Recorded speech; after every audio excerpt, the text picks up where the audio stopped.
Okay, so B1 Lucian I think is really weak because even though Nami is now being telegraphed, or Nami or like any enchanter is being telegraphed, yeah. Nami's gonna come in here.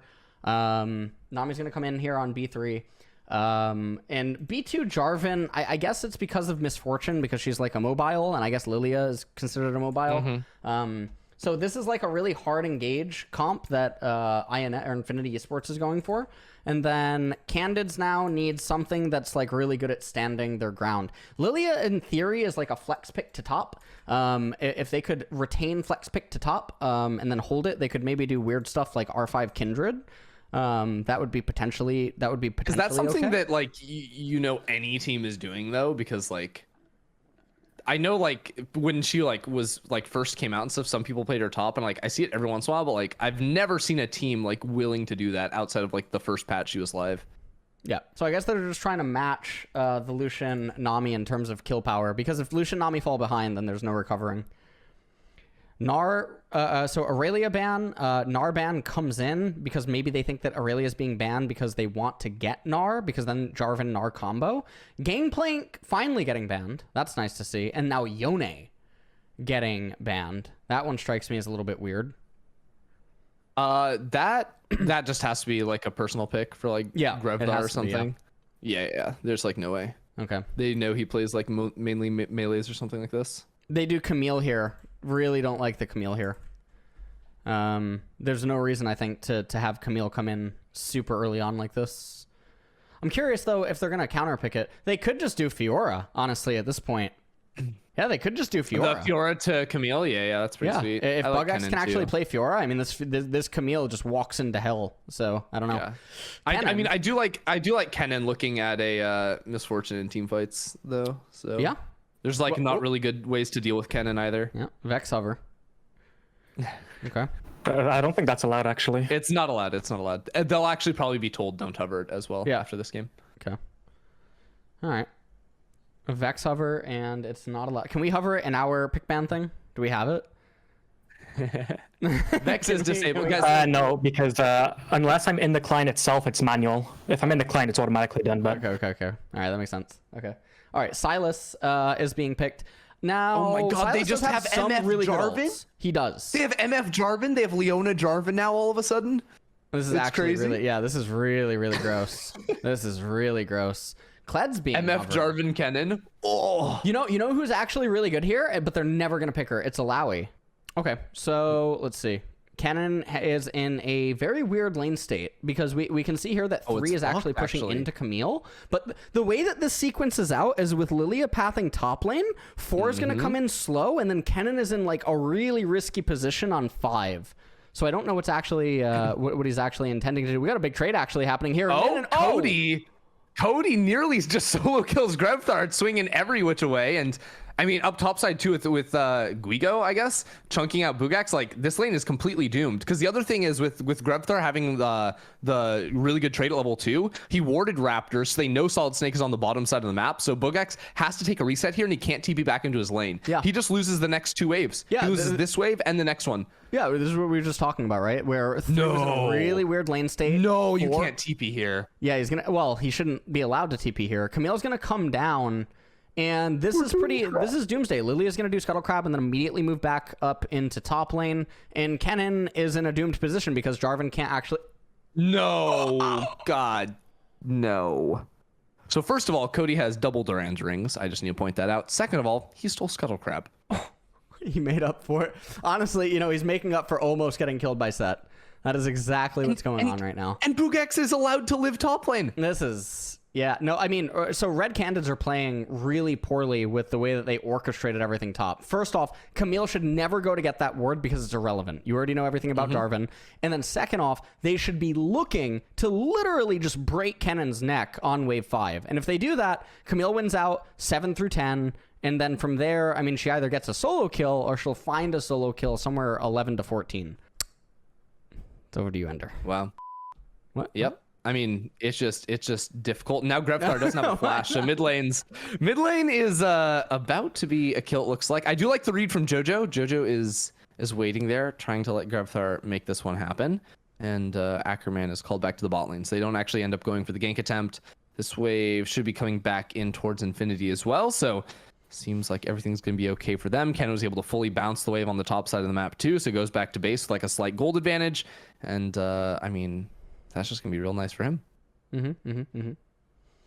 Well, it seems like actually everyone on Infinity is actually looking to actively freeze. Silas is doing it. White Lotus and Ackerman doing it down here as well in bottom. And this is a really awkward position for MF and Leona, where they're going to try to unlock the wave. They want to get it into the turret. They have their recall. It's also superior to that of White Lotus's and Ackerman, so that's definitely not bad. And with Ackerman having the sustain on the well, they shouldn't have let that wave into the turret. That was a blunder. And Solid Snake is just wasting a little bit of time. Eventually, this does hit a point where Lilia does start just clearing a lot faster than Jarvan. So we'll have to see when that happens. I guess we didn't talk about draft, like when it goes to the super later stages. The thing is that I don't think that there's any reliable way for Lilia and MF to live in the later stages of the game. Yeah, it's really hard. I think the one thing is like if when we get to late game fights, if MF has flash, I think it's like actually possible. Because like the actual like reliable engagement Infinity is pretty weak. Like I mean I say that, but it's like Ken and Jarvan's insane. But if you have flash, like you can usually avoid that if you're positioning well as MF. But also the other thing I have to account for is MF ult does not wake you up from sleep. So that shit is insane. All right, well, this will you know, we'll see what's gonna end up happening. 500 gold is the current advantage here for Infinity. And still nothing has really happened. Ionian Boots picked up by Cody in mid lane. Double Doran's Ring is there, which, I mean, I suppose you could say that's a blunder. This is really good usage of the freeze by Titan and JoJo.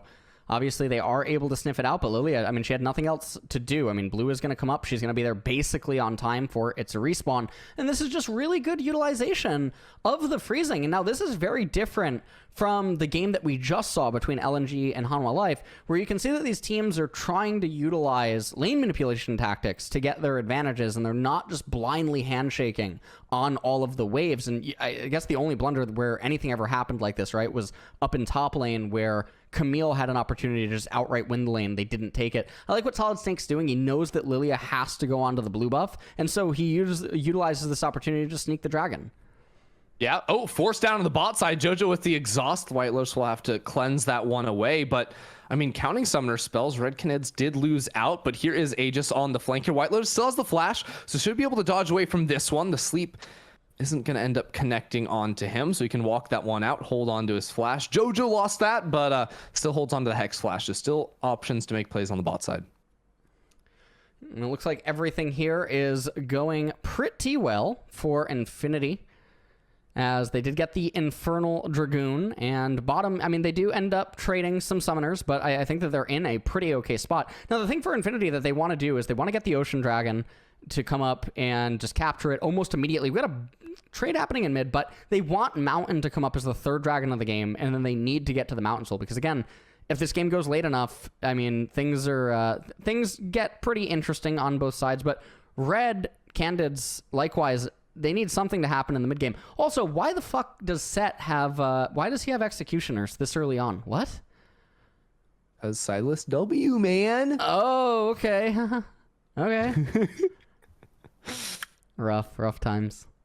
Yeah, it's an experience. I am loving the lethality MF though. I'm on board. I'm on board there. So just divert your eyes a little bit and you'll have a better time. Ackerman's just walking down into mid lane. The flash suplex backwards. Everyone's jumping around in absolute mayhem. Grabthrow lives for a moment, and now JoJo is way too far forward. Doesn't have a flash to try and escape here. We are in the Cataclysm. 3 kills for Infinity, 0 for the Canids, and Cody might be able to walk this one out. Guigo doesn't actually find it. We'll be able to tag it away with the tactical sweep and trade one back for the team, but a huge win to start things off for Infinity. Yeah, and that was a very big win for Infinity, and this is the exact kind of acceleration that they want to have happen with this kind of a team composition, because they're just going to be able to roll over the misfortune and everyone. And now with MF not having flash, this should be a freebie on the Ocean. We'll take a look at how this all transpires. So Cody goes forward on the Silas, gets the superplex, manages to get the flash superplex there onto Set, superplex into superplex. This is like Kurt Angle versus Brock Lesnar, as then the rest of the engage ends up happening. Aegis doesn't have anything to do.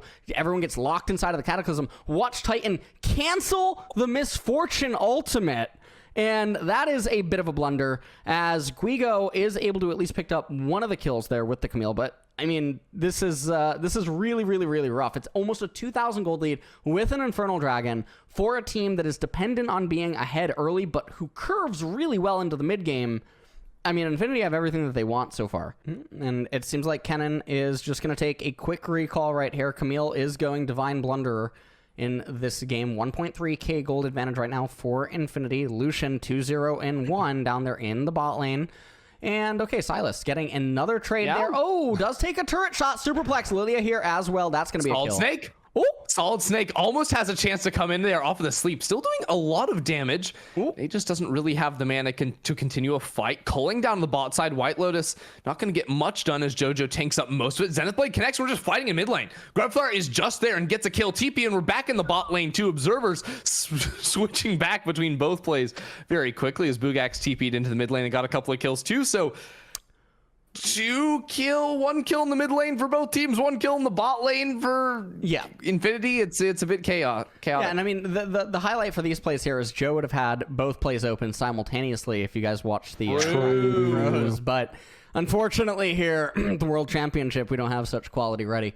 So Aegis is trying to just get some of the minions here in mid lane. Ooh, it does manage to actually defend the turret plate in mid from getting captured there by the Kennen. Goredrinker now picked up on the Jarvan. Silas has the Lost Chapter. Trying to get the stop onto Camille. Does not want to let her recall into the Divine Blunderer. And now he does have the waves. Actually, he might actually just take an extended trade the entire way. Does miss the knockup. Camille did have Hextech Ultimatum anyway. Should probably just be able to eventually run away. She's going to recall, no teleport available. Meanwhile, on the bottom side of the map, Solid Snake going to get the red buff, immediately go into probably capturing the Ocean Dragon, as Kennen is now rotated down to bot. So they're keeping Kennen in the closest proximity to the dragon. I like what they're doing. Silas shoves in the top wave, begins moving. They really want to get this Ocean Dragon, is what it's looking like anyway. Otherwise, this is just turning into a fiesta. Cody trying to hide that he is present for this fight, but I think that Red Candids know that they have no business actually contesting it. And so even though Cody's intentions are to conceal his presence for this fight and then show up with a 5 versus 4, given that Camille doesn't have teleport, they're not going to manage to get it, and so Cody actually just loses out. The macro from Infinity, I think, has been a lot better than any of the macro that we saw in game number 1. So that is a positive thing for sure. Oh, Drowsy, we're about to go to sleep here. The cleanse, but oh, Ackerman takes it all to the face. TP in now from Bugax. This one could be big or it could be completely useless. It was actually Cody. So nice casting. Ender. Cody just sprints it down. It's over. And obviously, okay, so, you know, in order to cast or cursed it, truly, you know, this just had to happen right there. They try to run into mid lane in the least safe way possible. Cody making a very big blunder teleport. He just gets captured right away. Baron is now up, and with Cody not having teleport, no, it does not seem like anyone's actually going to try to do it. They are going to summon the Rift Herald up in top lane, maybe looking to try to raise that turret, but no, they're not going to have enough damage in order to do so. Also, this is a little bit bizarre. Set is going for mathematically correct set, but did not have the grasp, even though he knew he was up against the Silas. So that is a little bit surprising. I'm wondering if he's doing that as a means to counteract maybe the lane swap. And you can just take a look here in the Axe replay with the Axe effect that here at Worlds 2021, Infinity were playing so well up until this point, and it wasn't until after the death that the teleport came through. So I have no idea what was going on there. We come back in live though. God.